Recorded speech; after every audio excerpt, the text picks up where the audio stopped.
Hollywood, 1956. Num camarim lotado de flores e telegramas, dois homens que tinham conquistado o mundo juntos se olharam pela última vez como parceiros. Ninguém na plateia sabia que aquela seria a última noite do duo mais bem-sucedido da América. Ninguém, exceto eles dois. O que aconteceu naquele camarim nunca foi oficialmente confirmado. Mas em 1972, 16 anos depois, uma fita cassete foi encontrada no arquivo pessoal de um produtor da NBC. O que estava gravado nela? Uma conversa que nunca deveria ter saído daquelas quatro paredes, mudou para sempre a história que Hollywood contava sobre Dean Martin e Jerry Lewis. E a verdade era infinitamente mais dolorosa do que qualquer versão que os tabloides tinham inventado. A parceria Martin e Lewis não era apenas um ato cômico.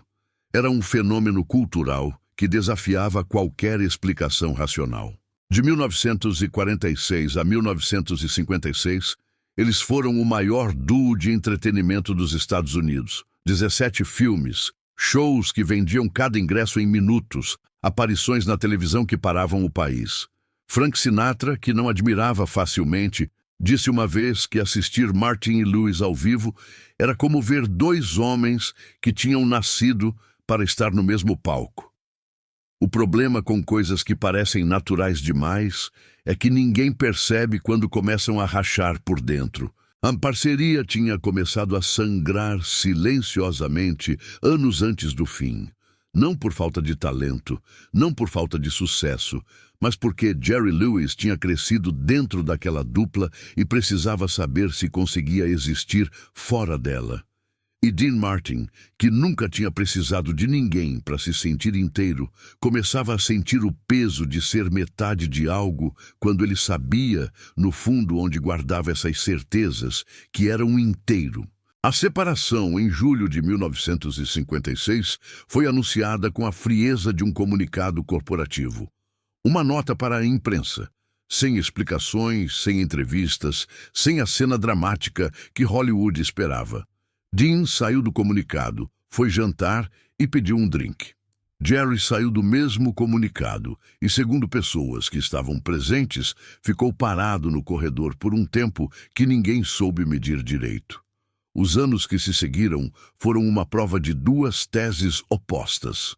Jerry Lewis se tornou uma estrela solo de proporções imensas. Na América, um comediante respeitado. Na França, um gênio incompreendido, adorado como poucos artistas americanos já foram.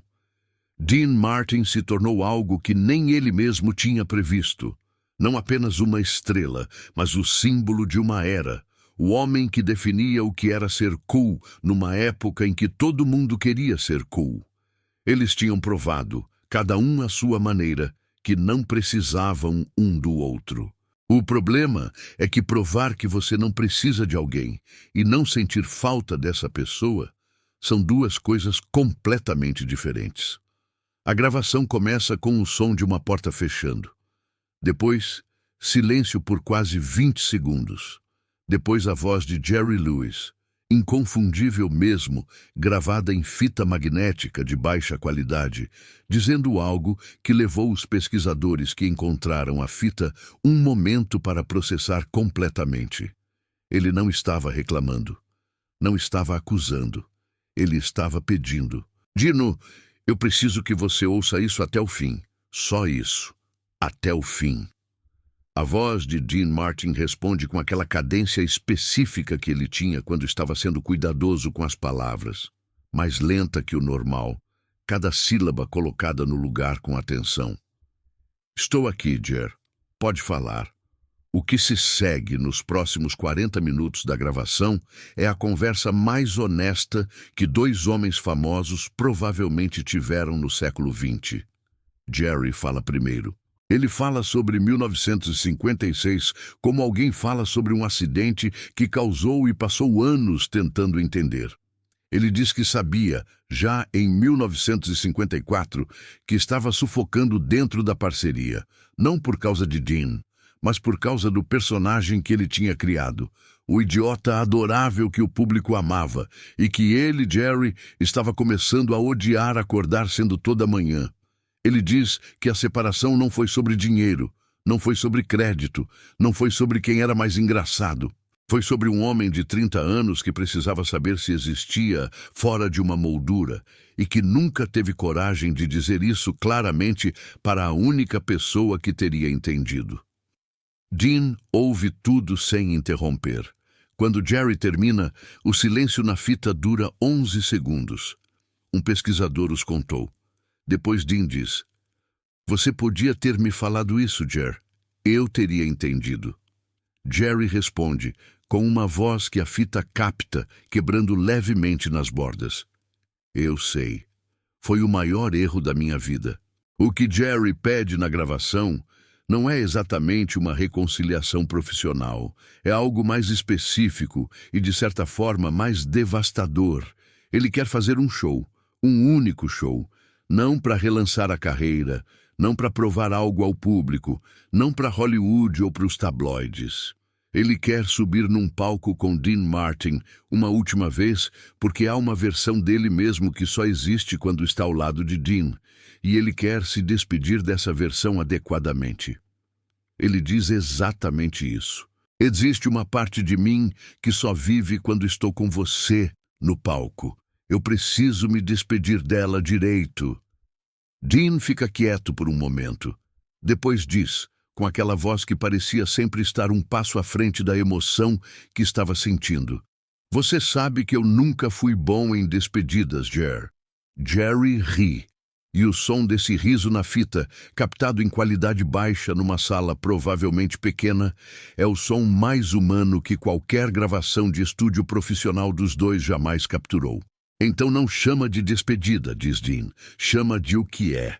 Dois velhos amigos que vão fazer um barulho juntos mais uma vez." O show nunca aconteceu. Não da forma que Jerry tinha pedido. Não no palco que ele tinha imaginado. Não com a plateia que merecia testemunhar aquela despedida particular. A vida, que raramente respeita o timing emocional das pessoas, tinha outros planos. Dean Martin morreu no Natal de 1995. Jerry Lewis viveu até 2017, carregando por mais 22 anos aquela conversa que deveria ter resultado em algo e não resultou. Ele falou sobre Dean em entrevistas com a economia de palavras de alguém que sabe que qualquer coisa que disser vai ser insuficiente. Numa das últimas, quando um entrevistador perguntou o que ele sentia quando pensava em Dean, Jerry Lewis respondeu com 5 palavras que encerraram melhor que qualquer discurso poderia, qualquer análise sobre aquela amizade: "Sinto falta do meu parceiro." A fita cassete existe ou não existe. Hollywood tem uma longa tradição de histórias que são emocionalmente verdadeiras sem serem factualmente verificáveis. E essa é uma delas. Mas o que é verificável, o que está nos arquivos e nas filmagens e nas entrevistas de décadas, é a textura específica do silêncio entre Dean Martin e Jerry Lewis nos 40 anos que se seguiram à separação. Um silêncio que não era indiferença, não era raiva.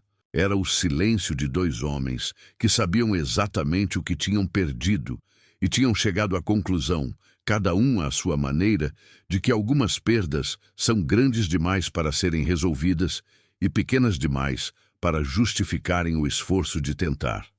Dean Martin era um homem que bebia o presente com a mesma facilidade com que esquecia o passado.